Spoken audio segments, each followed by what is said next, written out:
Hello everyone, welcome back to my YouTube channel GS by Priyanka. और आज की इस क्लास में हम करेंगे 4 अगस्त के शिफ्ट 4 का क्वेश्चन। जैसा कि CHSL का एग्ज़ाम बहुत पास है तो आप इन सारे वीडियोस को स्पीड बढ़ा करके भी देख सकते हैं।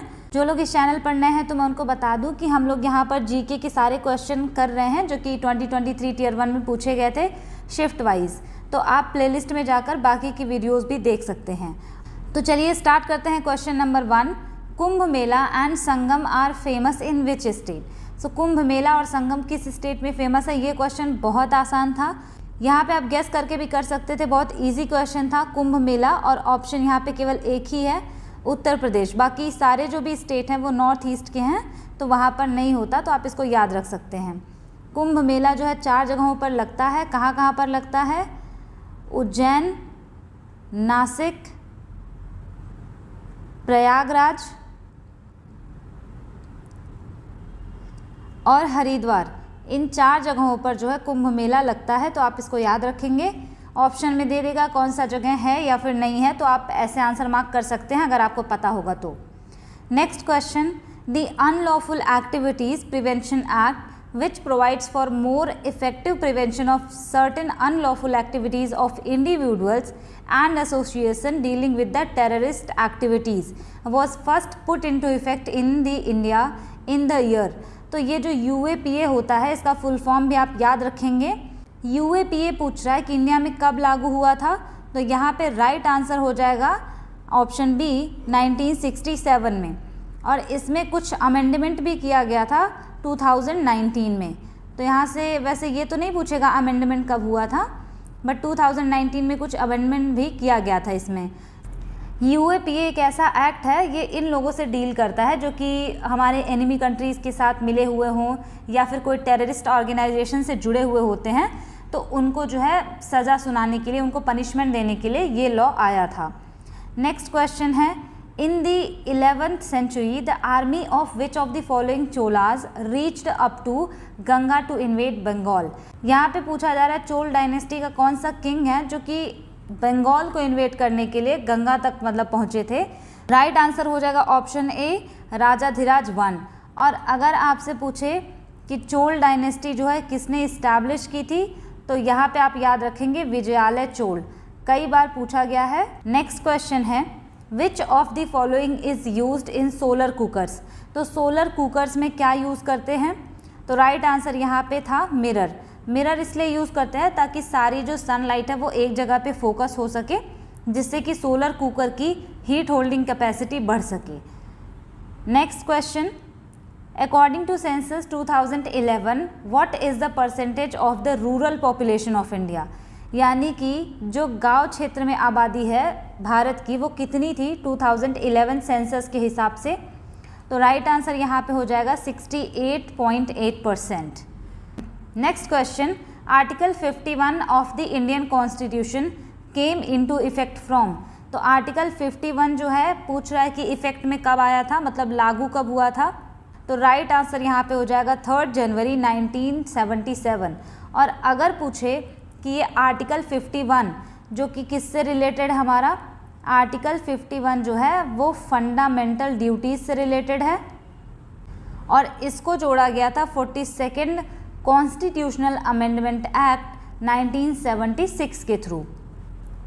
Next question, the Karma tribal dance is associated with which of the following states. So ये कर्मा ट्राइबल डांस पूछ रहा है कहाँ का है, तो राइट आंसर तो होता है झारखंड, लेकिन यहाँ पे ऑप्शन में दिया नहीं है। तो अगर कभी भी ऐसा कोई भी फोक डांस पूछे और ऑप्शन में आंसर ना दिया हो तो आप उसके आसपास के स्टेट्स का आंसर मार्क कर सकते हैं। तो राइट आंसर यहाँ पे हो जाएगा छत्तीसगढ़। नेक्स्ट क्वेश्चन है, who among the following is a figure in Indian music. तो इंडियन म्यूजिक से कौन रिलेटेड है? वैजंती माला, ये तो एक्ट्रेस थी। अमृता प्रीतम, आशा पारेख, ये सब एक्ट्रेस हैं। आशा भोसले जो है ये सिर्फ इंडियन म्यूजिक से रिलेटेड हैं। Next question, which of the following statements is true. Money supply is a stock concept. Currency and coins with public are not included in M3 measures of money supply. तो यहाँ पे देखिए पूछ रहा है कि कौन सा ऑप्शन इसमें से सही है। तो इसके पहले स्टॉक कॉन्सेप्ट और फ्लो कॉन्सेप्ट मैंने पिछले वीडियोस में बताया है, तो आप वहाँ से देख सकते हैं। तो मनी सप्लाई जो है वो स्टॉक कॉन्सेप्ट का हिस्सा है, तो ओनली ऑप्शन ए सही हो जाएगा, क्योंकि ये दूसरा वाला जो है ये नॉट इंक्लूडेड लिखा है जबकि होता है इंक्लूडेड, तो यानी ये ऑप्शन गलत है। तो ओनली ऑप्शन ए सही है।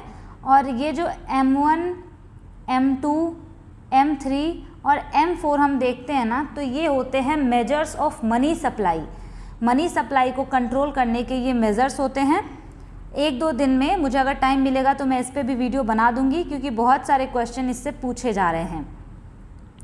Next question, Hema Malini A popular dancer and actress received the, यानी हेमा मालिनी को कौन सा अवार्ड मिला है इसमें से?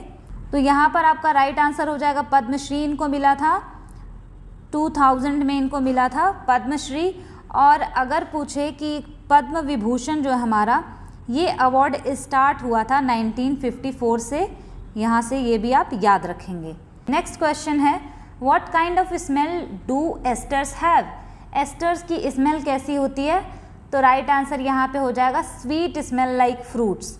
और अगर पूछे रॉटन एग स्मेल किसकी होती है, तो H2S की, मतलब हाइड्रोजन सल्फाइड गैस की जो स्मेल होती है ना, वो सड़े हुए अंडे के तरह आती है उसकी स्मेल, तो हाइड्रोजन सल्फाइड। नेक्स्ट क्वेश्चन है, what is the name of the thermionic electron tube used to oscillate and amplify microwave frequency signals? यानी माइक्रोवेव फ्रीक्वेंसी सिग्नल को बढ़ाने के लिए कौन सा यूज़ करते हैं इलेक्ट्रॉन ट्यूब? तो राइट आंसर यहाँ पे हो जाएगा क्लाइस्ट्रॉन। नेक्स्ट क्वेश्चन है, the Barren Island is situated in?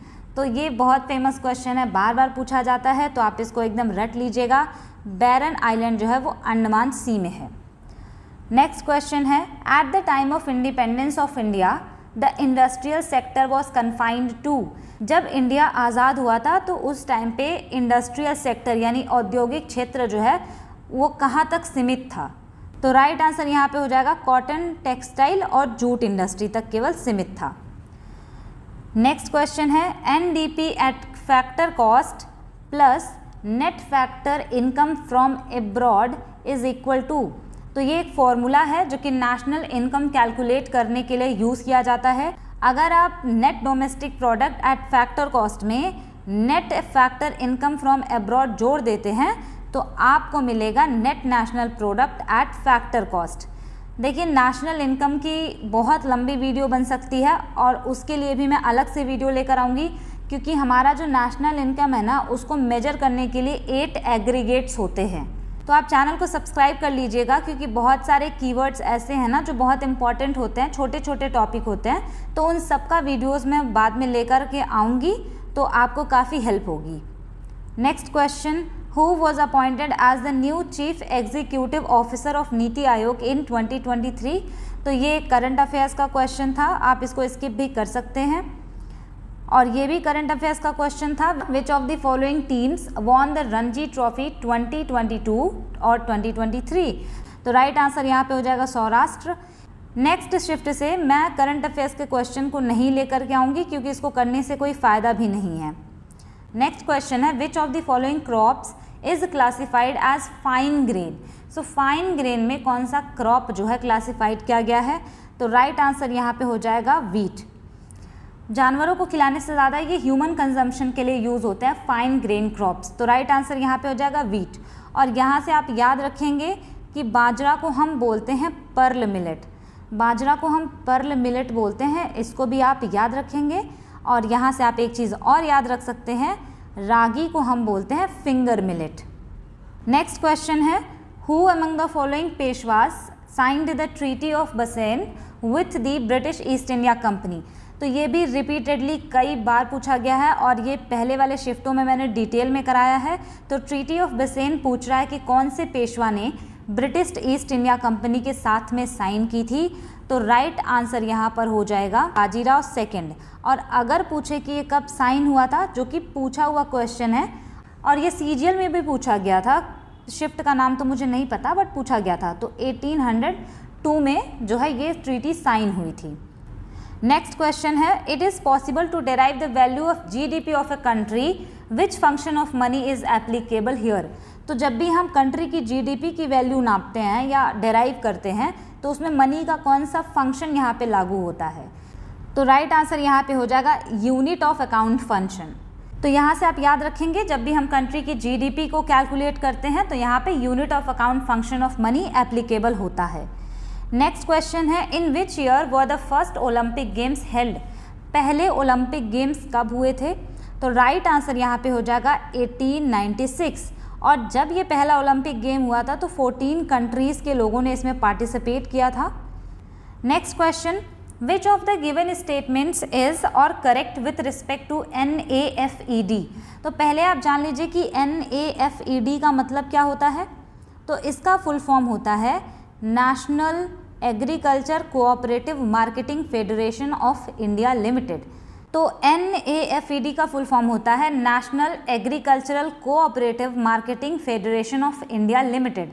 तो यहाँ पे ऑप्शन ए है कि NAFED is registered under the multi state cooperative societies act. ये जो है multi state cooperative societies act के अंडर रजिस्टर्ड है। ऑप्शन 2 यहाँ पे है, it was setup with the objective of promoting cooperative marketing of agricultural produce to benefit farmers, कि इसका मेन ऑब्जेक्टिव था कि कोऑपरेटिव मार्केटिंग करे एग्रीकल्चरल प्रोड्यूस का ताकि इससे फार्मर्स को बेनिफिट हो। और ऑप्शन 3 है, इट वॉज एस्टैब्लिश्ड इन 1958, यानी ये 1958 में बनाया गया था। तो यहाँ पे तीनों स्टेटमेंट सही हैं, ऑल यहाँ पे करेक्ट आंसर हो जाएगा। नेक्स्ट क्वेश्चन है, during the 2022 Commonwealth games held in Birmingham how many medals did India win. India ने जो है 2022 कॉमनवेल्थ गेम्स में कितने मेडल जीते। तो राइट आंसर यहाँ पे हो जाएगा 61। और यहाँ से आप याद रख सकते हैं कि 22 जो इसमें था गोल्ड मेडल था, 16 इसमें सिल्वर मेडल था और 23 ब्रॉन्ज मेडल था। यहाँ से आप ये भी याद रख सकते हैं। Next question, which of the following are categorized in the right to constitutional remedies in Indian constitution. तो यहाँ पे आर्टिकल पूछ रहा है राइट टू कॉन्स्टिट्यूशनल रेमेडीज़ का। राइट टू कॉन्स्टिट्यूशनल रेमेडीज़ का मतलब कि अगर आपके फंडामेंटल राइट्स वायलेट होते हैं तो आप जो है कोर्ट में जा सकते हैं, रिट्स इशू करवा सकते हैं। तो उसी के लिए पूछ रहा है कि कॉन्स्टिट्यूशनल रेमेडीज़ का जो आर्टिकल है वो कौन से आर्टिकल में है ये राइट। तो राइट आंसर यहाँ पे हो जाएगा ऑप्शन ए, आर्टिकल 32 से लेकर के आर्टिकल 35। और यहाँ पे जो आर्टिकल 33 से 36 लिखा हुआ है ये है आर्म्ड फोर्सेस के राइट्स। और आर्टिकल 31 जो है ना, यहाँ पे आर्टिकल 31 ये था हमारा राइट टू प्रॉपर्टी, ये था हमारा राइट टू प्रॉपर्टी। बट इसको 44th कॉन्स्टिट्यूशनल अमेंडमेंट एक्ट जो कि 1978 में हुआ उसके थ्रू इसको यहाँ से फंडामेंटल राइट से हटा करके इसको लीगल राइट बना दिया गया था अंडर आर्टिकल 300A। और ये भी पूछा हुआ क्वेश्चन है तो आप यहाँ से ये भी याद रखेंगे। और यहाँ पे जो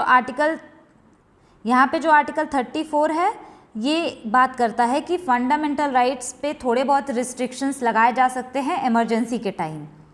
नेक्स्ट एंड लास्ट क्वेश्चन है, the target for the first commitment period of the Kyoto protocol is to reduce emission of how many green house gases by 5.2% from 1990 levels. यहाँ पे क्वेश्चन पूछ रहा है कि क्योटो प्रोटोकॉल के under कितने green house gases को जो है रिड्यूस करके उनका लेवल 5.2% से भी नीचे लाने का था। तो राइट आंसर यहाँ पे हो जाएगा 6। और आप याद कर लीजिए ग्रीन हाउस गैसेस कौन कौन सी होती हैं। CO2 यानी कि कार्बन डाइऑक्साइड हो गई, methane, N2O nitrous oxide, HFCs यानी हाइड्रोफ्लोरोकार्बन्स, उसके बाद हो जाएगा PFCs, इसका फुल फॉर्म होता है पर फ्लोरिनेटेड कंपाउंड्स। और उसके बाद हमारा आता है SF6 यानी कि सल्फर हेक्साफ्लोराइड। तो इतनी ग्रीन हाउस गैसेस को जो है इमिशन रिड्यूस करने की बात कही गई थी क्योटो प्रोटोकॉल में। तो ये था हमारे 4 अगस्त के शिफ्ट 4 का क्वेश्चन। अभी भी हमें बहुत सारे शिफ्टों के सोल्यूशन करना बाकी है और वो सारा हमें करना है CHSL के एग्ज़ाम से 10 दिन पहले तक। और मुझे क्वेश्चन टाइप करने में यही थोड़ा सा टाइम लग रहा था क्योंकि PDF की क्वालिटी अच्छी नहीं थी, तो इसलिए मैं अब क्वेश्चन को टाइप करके ला रही हूँ। तो अभी मैं वीडियो जल्दी अपलोड करूँगी, तो इसके लिए आप चैनल को सब्सक्राइब कर लीजिएगा। और thanks for watching, stay tune, keep learning.